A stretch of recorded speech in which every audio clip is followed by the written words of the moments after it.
Hello, I'm Portia Parker Griffin, and I want to welcome you to the Career 101 podcast, a place for ambitious professionals and seasoned executives who want an edge in their career. We're talking about all of the things you were never taught or told when it comes to career growth, development, and change. Now, let's get into it.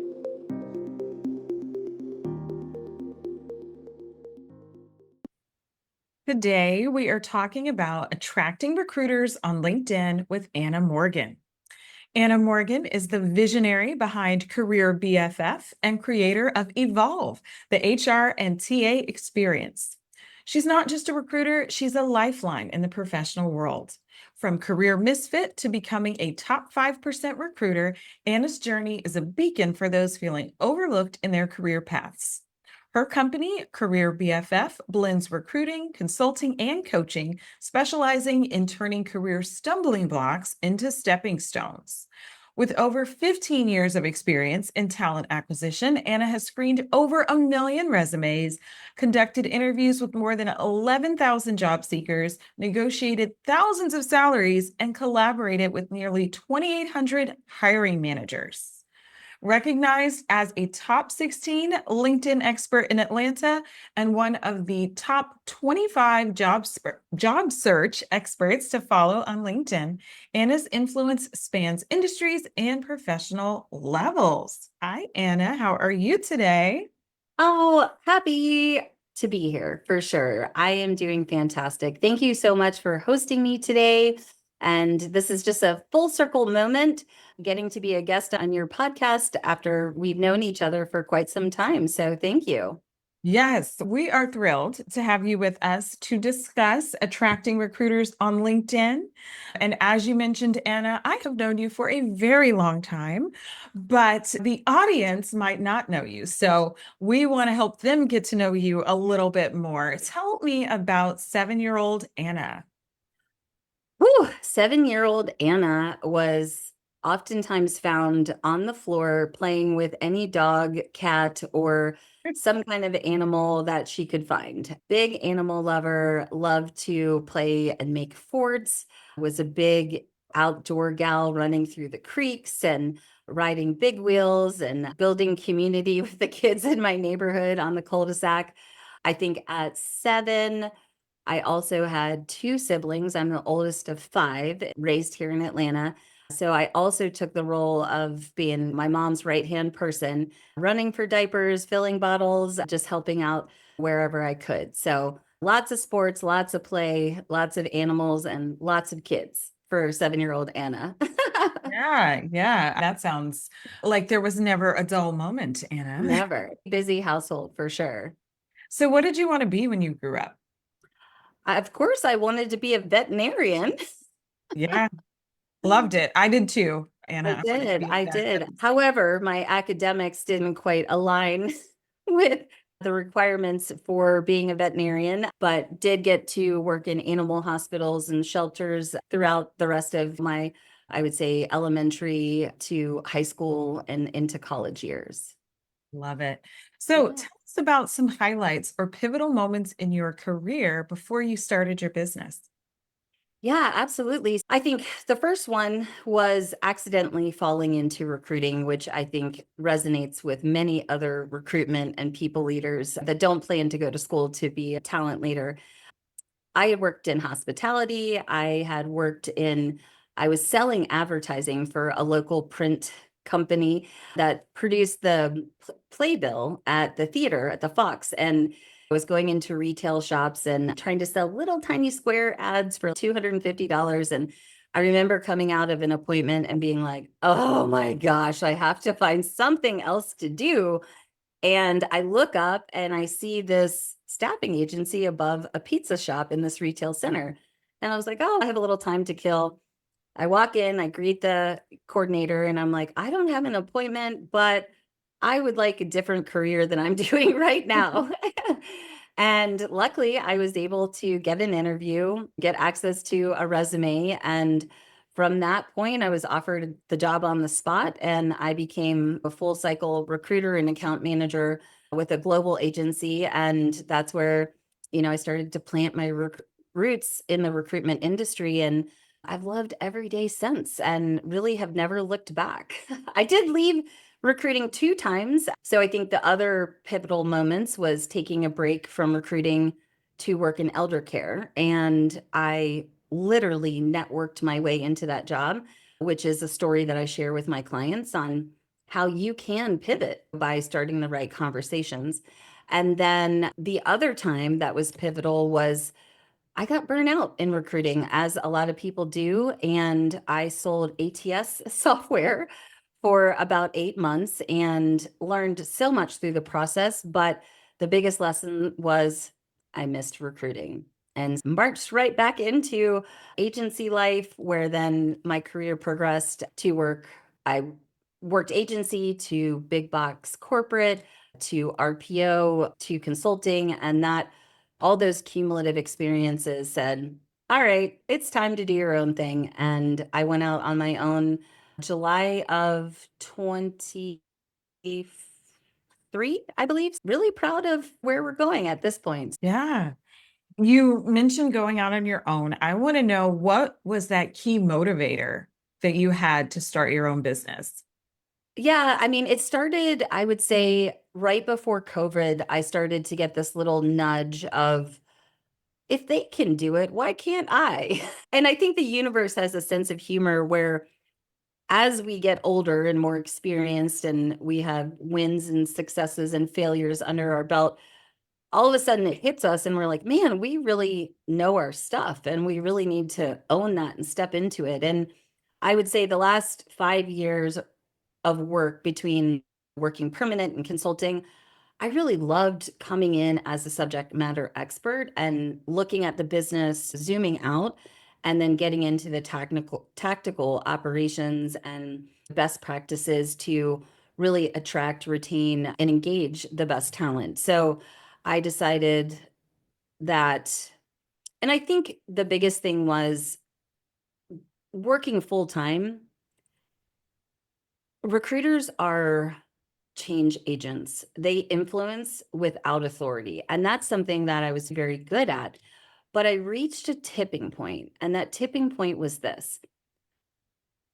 When I got to the point where I knew that I could no longer drive change and it would impact my relationships with my candidates, as well as potentially harm my personal and professional brand, that was the tipping point. And I don't work with organizations that don't pay their people fairly, that aren't focused in that people over everything leadership. And it was just a gut punch one day. My daughter, who's a teenager, said, Mom, I thought you were glad to be back there. You come home and you're like angry or crying every day. And wow, what kind of, she just put the mirror right up to my face and said, Mom, get a grip. And I thought, that is not what the kind of example I want to set for my daughter of what working in the world of work is. And I just said, enough is enough. I had the hard conversations with my spouse. I worked out a long resignation period. So I was setting myself up for success from financially and supporting my family.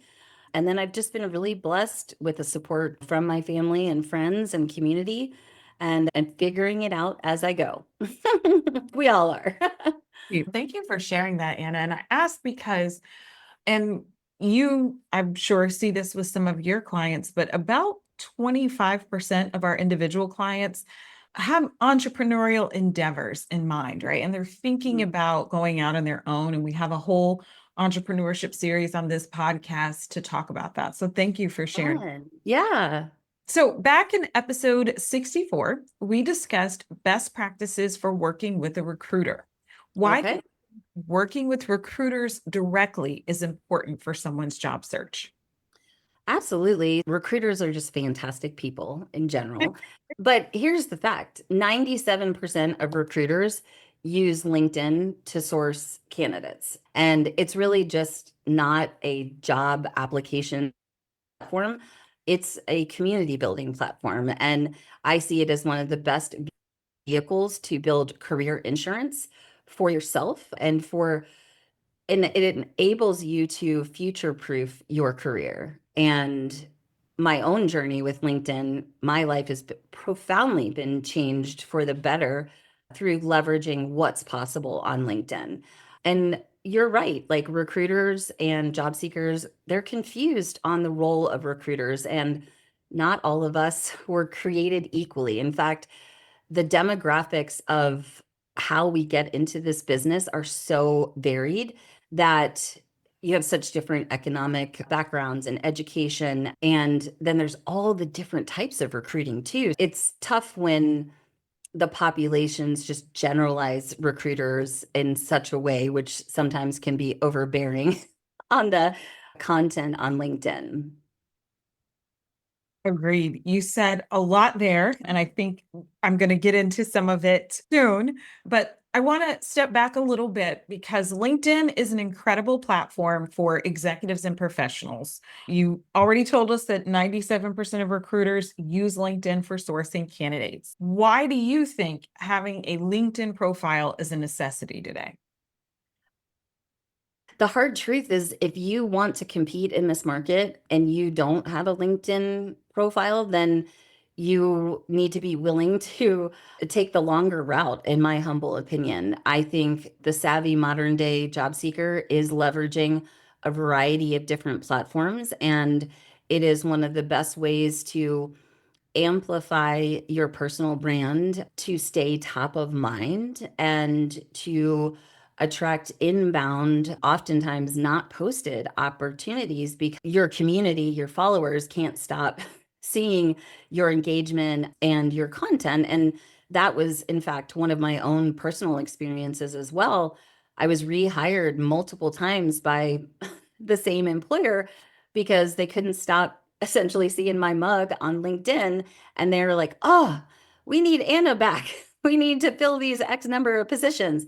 It's so simple in theory, but the execution of it for a lot of job seekers is overwhelming. And I have a deep passion for trying to simplify LinkedIn for job seekers, as well as just encouraging them to stick with it, knowing that it's a little bit more of a marathon, and to just trust the process, that if you pour into others, that energy will be reciprocated. Wow. So I think this is definitely an episode that people are going to have to go and listen back twice because you are dropping a lot of gems Oh, thank on you. Anna. Many of our clients are surprised to find out that LinkedIn has a separate platform for recruiters to use. Can you explain a little bit about how recruiters use LinkedIn? Absolutely. So the recruiter side of LinkedIn allows us to run AI Boolean searches now. But to simplify that, we can put in all the search criteria from job titles, locations, competitors, education, years of experience, skills, core competencies. We can get really granular, right? But one of the ways that once we start running a search that we also look at are spotlights. And this is something that I coach my clients to pay attention to. When I'm applying, say, to a company, I'm going to go to the company page. I'm going to make sure that step one, follow the company so that they show up in my newsfeed. Number two, I'm going to see if they have the button that says, "I'm interested in working with you." Number two, that's the second spotlight. And then the third is, has connections with people at this company. So, job seekers, if you have a target company, you want to make sure that you're searching for people that are active on LinkedIn that work at that company. And I do recommend, it could be someone that's doing the work that you want. It could be a department head that would collaborate with the team that you would be on, or it could potentially be that decision maker, right? The other thing is, the other spotlight is, are they open to work? The old open to work banner question keeps circling around and around. And the simple answer is, if you're in a public job search, you don't mind other people knowing, use the banner, because you're going to get like to the top of the list under the open to work past talent or active talent, telling me, "Portia, if you're open to work, the likeliness of you responding to my outreach is much higher than someone who doesn't have the open to work signal on. Now, you also want to leverage the open to work for recruiters. You'll still come up in that same search, but LinkedIn can be a little janky sometimes. So you want to make sure that it's clear that you are open to work. So it pipelines those spotlights when we run those searches. And then if you are active on the platform from an engagement, like feeding the algorithm almost, that also helps your points score and your visibility on the recruiter side. It's always a best practice in my mind as a connector. If a recruiter reaches out to you, even if it's not the right fit, I don't recommend declining that message, because depending on the LinkedIn rules and what package you have, you may not be able to ever message that candidate again.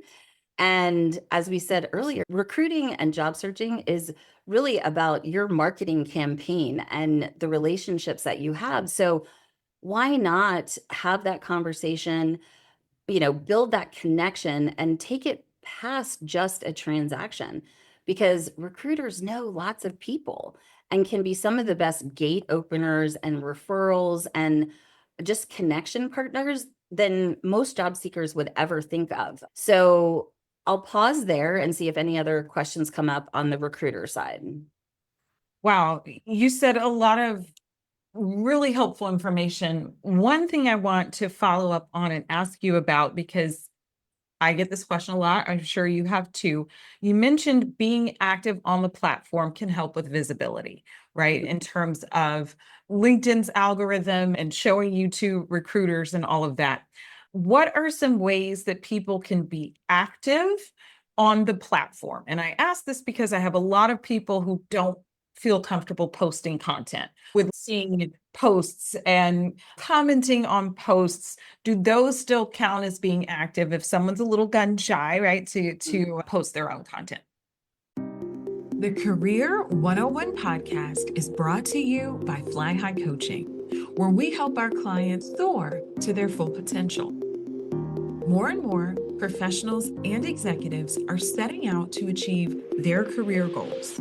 But without the right support, it can be difficult, if not impossible. Whether you need career coaching, interview coaching, or a program with a professional resume and a LinkedIn makeover, we're here to help. Could your career use some 911? It's not uncommon for executives and professionals to feel a little overwhelmed, stuck, or confused when it comes to their career or income. There are other people who want to know how to ramp up their success, consistently achieve their goals, and make a bigger impact. After hundreds of clients came to me with the same issues, I started recording the patterns for the Career 911 Masterclass, solving the top 5 challenges executives and professionals have.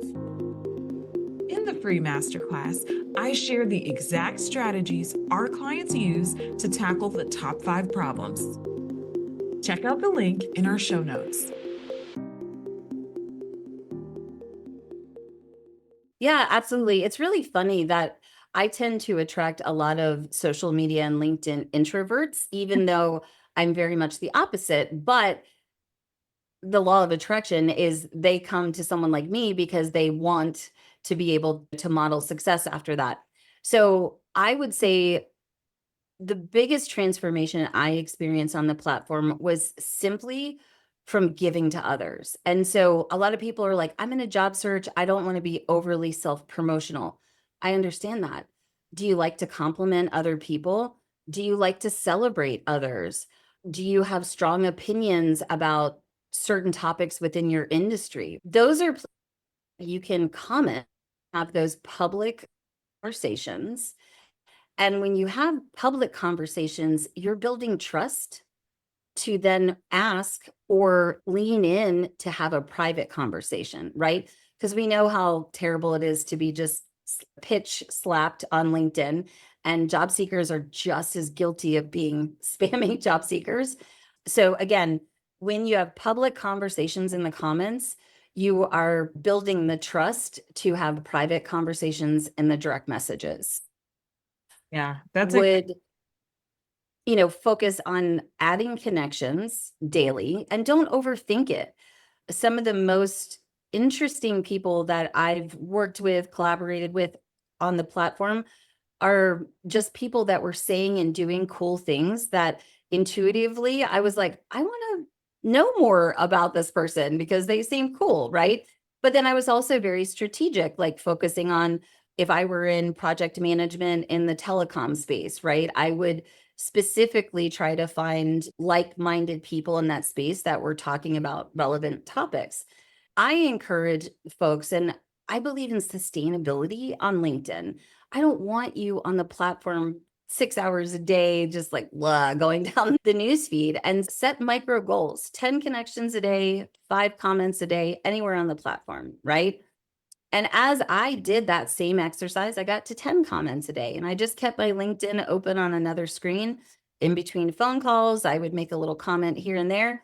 And I started out super basic, like great post, like a little emoji or commenting for reach. And then over time, I developed my voice in the comments. And that's what actually then transitioned me into feeling confident and to share original pieces of content. I love that. You worked up to it, and I am one of The those. muscle. Yeah, exactly, exactly. I am one of those introverts in real life, and people don't think so based on LinkedIn and what I do. But Yeah. I love how you talked about warming up to that in terms of being active on LinkedIn. You can also, one other thing is it's a mindset shift, right? Like, how can I be of service to others?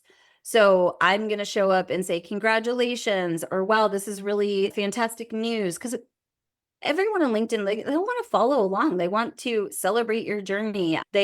Leadership can be a variety of things, and leadership could be staying married for 24 years. I celebrate my anniversary. It could be about getting my yoga certification, which I've shared before, and how that kind of expanded me wanting to consider public speaking and stepping on more stages. So I just suggest sustainability, micro goals, start in the comments, and then just see where it goes. And I think people just tend to overthink LinkedIn too much and enjoy it for what it is. It's a social networking professional platform. And when you're connecting with people or in this networking space, like, one, it should be consistent, not just when you're looking for a job, because your audience is always, oh, where have you been? Now you're back that you're looking for a job. Oh, you want something from me. So it's a lot easier for you to get referrals and inbound leads if you're just consistent, right? And they constantly see your name in the notifications or in the feed. And then, that starts to be part of your brand and they will think of you. I always think of the Steve Jobs quote, and he says, you cannot connect the dots looking forwards. You can only connect them looking backwards. And you have to trust in intuition, destiny, karma, something like that, that those connection points will serve you in the future. And I give that quote to all of my clients because it is so profoundly true. If you think about how you and I met, and then the collaborations and trainings and conversations and impact that we've had on our communities just from that one touch point is really powerful, right? Yeah, absolutely. Absolutely. I love how you chunk that down and use the term sustainability to make that more manageable for people. So, Anna, how can an executive or professional optimize their profile on LinkedIn so that more recruiters can find them? Absolutely. I like to think of the LinkedIn profile as a sales funnel or like your marketing slick, right? Your custom cover image to your professional headshot. Your headline is one of the most SEO friendly and search heavy components of the LinkedIn profile. So get rid of the weak and wimpy, flowery, fluffy words in your headline and focus on keywords that are aligned with the jobs that you're focusing on. And then you can add your value prop or your differentiator or your industry segment to ground the person who's reading your profile. that's my personal preference when looking at headlines. And you have to also remember we can only see about 7 to 9 words in the newsfeed. So you want to make sure that's clear. Clarity over cleverness is key on LinkedIn. The other thing is a lot of people have no about section or an about section that's written in first person. Your profile is like your home, right? And I want to talk to people in my own voice and welcome them to my profile, right? And speak in first person versus, is it third person? Am I getting that mixed up? No, yeah, you're right. First person versus. Okay, first person. Oh, my English mortified. So they don't leverage that about section. And the about section is your chance to tell your story. Hook them in with an intention grabbing opening line. You have 5 sentences before the see more section. And then talk about where you've been, what you've done, where you've had success, what people say about you, and then how you want people to engage with you on the platform. A lot of times you get to the end and you're like, what can I do with this? Where are we going? So be clear. And then in the about section, I recommend simple sentences. Get rid of paragraph form, use all caps, emojis, dashes. We generalize and distort with social media. Nobody reads anything anymore, hardly. So you want to make sure if we're skimming it, it's very easy to pull out the relevant key information. The last 2 things is they're not updating their skills. And skills are important with matching you to job opportunities and can show you if you have premium, like how well you match.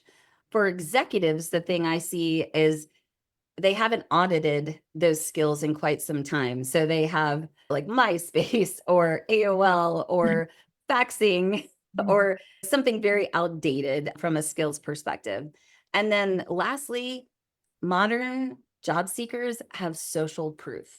So where is that social proof on your profile? Is that showing you in action on your cover image, doing public speaking or volunteering? Is it in your featured section with a picture of you winning an award?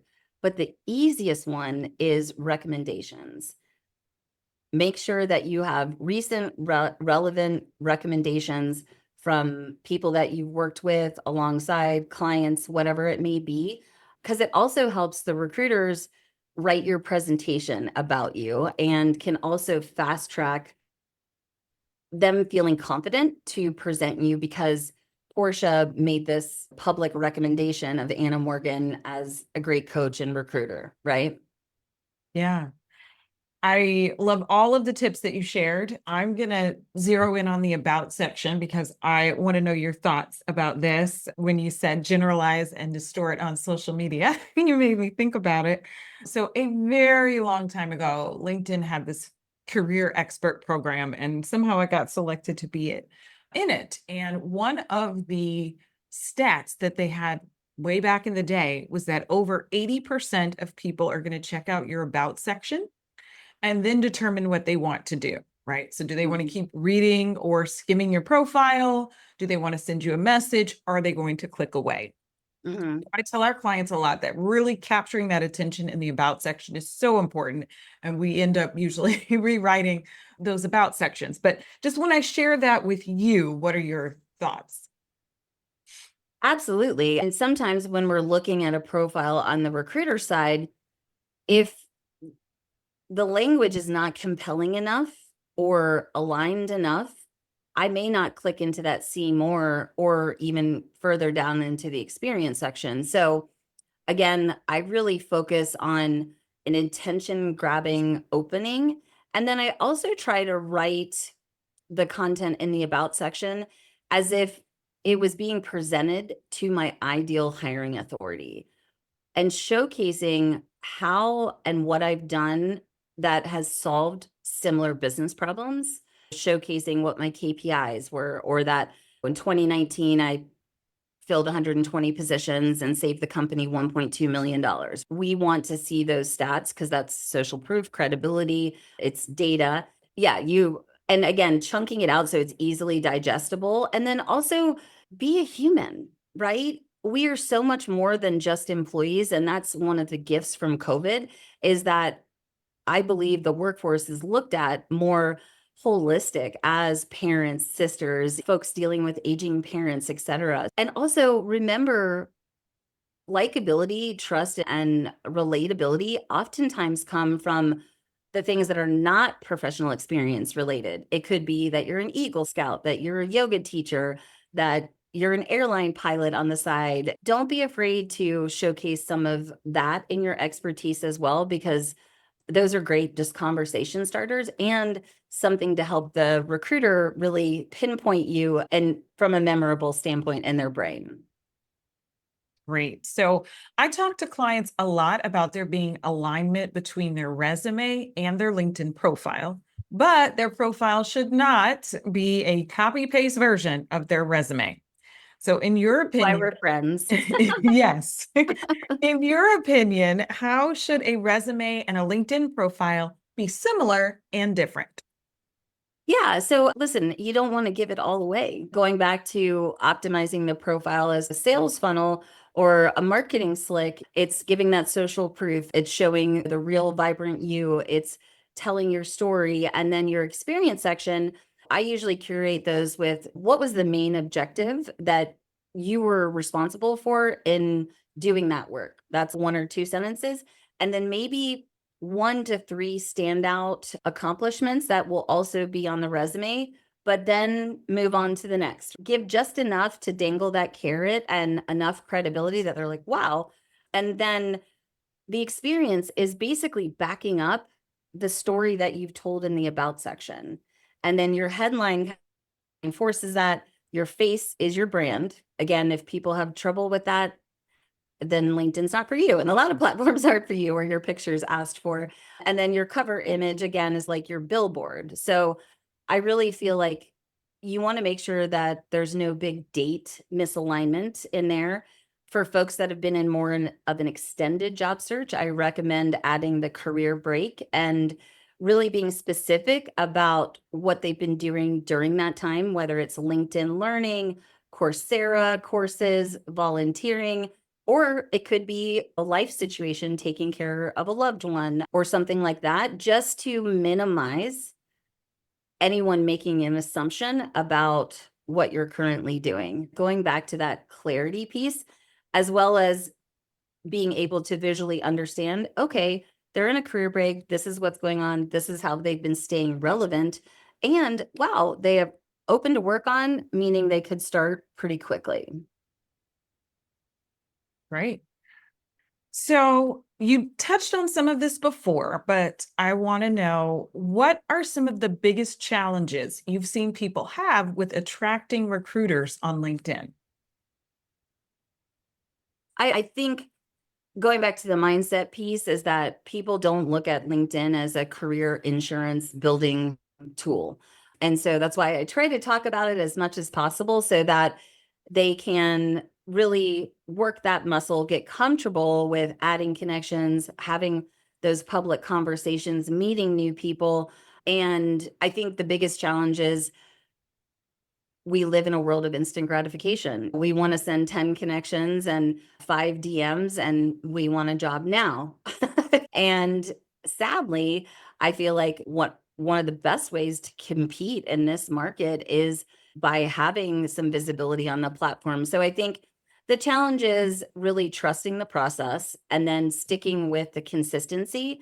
And then once you find the job, staying active on the platform. And what I encourage people to do is think about what you needed even earlier in your career and share either content or talk about those things in the comments, or share what you learned. Be a career BFF and give to others what hacks, trips, and things that you learned through the job search process, because then you're pulling up those behind you, or it's just goodwill to put out there. And I know that many people are dealing with information overload. I think the second challenge with LinkedIn is knowing whose voices to trust and who's not. And as a fellow coach, there are a lot of ATS cheat codes that actually don't exist to be visible by recruiters.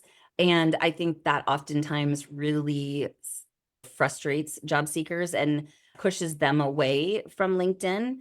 And it's also important to know that there are ways that you can own your experience on LinkedIn without being at the mercy of just what LinkedIn feeds you. But that takes some time and experimentation to learn how to curate the newsfeed that you want and be able to make sure that you're seeing the right content that you feel inspired to engage in. Yes, I love all of that. Anna, tell us more about your business. I hosted my first conference January 30th, which was also my 50th birthday. And I never thought I would host a conference, but I wanted to bring together all the amazing business professionals within the recruitment and people leadership space that I have been lucky enough to build relationships with since COVID. And this was the perfect way. So I am now a conference host and I am in the planning stages of Evolve 2.0. Great feedback. We are going to have 2 days next year, the 29th and 30th, I believe. So a Thursday and a Friday when it's nice and cold here in Atlanta. And then I act as a boutique agency. I do direct hire placements with clients that are in the telecom to engineering to educational, all different types of industries. And then I have a coaching practice that is primarily focused on serving recruiters and TA leaders and HR leaders, because even though they're a part of the hiring job search process, they oftentimes cannot find the oxygen mask for themselves. And as their career BFF, I come to the rescue, rescuer of dogs and careers, and really help pull out all the awesome things that they've done, help them repackage their resume. You'd be surprised how many bad recruiter resumes are out there. Oh, I'm not, because we've worked with quite a few and they say exactly what you just said. They look at other people's resumes all day. They don't have time to do their own. And then I was always working with human resources and just have enjoyed continuing supporting them because they're focused on keeping their employees engaged and minimizing risk. And they are not promotional brand marketers. And so it's always super fun to support them in unlocking some of these strategies, heavy focus on LinkedIn. But yeah, so recruiting, consulting, and coaching, and event planning. I got to figure out Yes. how to put that in there. So I'm excited as far as where we are so far in 2025 and excited to keep building as the days and months keep flying by. Yes. Congratulations on all of Thank your you. success, Anna. We'll be providing a link to your website and your social channels in our show notes so people can find you online. Yeah. But now I want to ask you the final question that we ask all of our guests. How Oh. do you think executives or professionals can get a positive edge in their career? Positive edge in their career. You asked about 7-year-old Anna, and I want to go back to like early 20s Anna. To get an edge on their career, I'm going to go back to LinkedIn. I think that is one of the fastest ways to future proof your career because you have an opportunity to surround yourself with winners, to be inspired and learn from people that are doing things that you want to do down the line. There's just so much opportunity and so many resources there. I think also professionals and executives, they have to prioritize professional development. And I would recommend if you're not back in person in some capacity, there is like this pent up Taylor Swift energy for in person events because I think we're still getting over COVID in a way. And I think one of the ways to really enrich anyone's career is to be in community because that's where the magic happens. That's where some of the best learning happens. But making that professional and career development a consistent part of your career path, I think is important. And I'm speaking from an experience. Like I wish I had access or knew prioritize that in my career earlier on. And now I'm like, I can't put the books down, can't stop listening to the podcast. I feel like I'm trying to make up time. Invest in LinkedIn, start slow, be consistent, and then get out there in person. There's tons of places to volunteer. There's tons of new conferences popping up. I think we're going to see a bigger trend towards retreat style and smaller conferences like I hosted, because we all tend to get a little fatigued at the big dog conferences. Yeah, that would be my suggestion, to get an edge, stand out. And the last thing, no matter what industry you're in, play with AI. Get into the AI game, because if you ain't, you're going to get left behind. Because one of the questions that recruiters are now asking, regardless of industry, is how are you leveraging AI in your daily workflow? So make sure you can answer that question if you're a job seeker. I love it. Anna, you have shared a lot of insights with us today, and I'm sure our listeners can use it to be more confident in their careers and on LinkedIn. We appreciate you being with us. Thank you so much. I really appreciate the time and look forward to chatting again soon.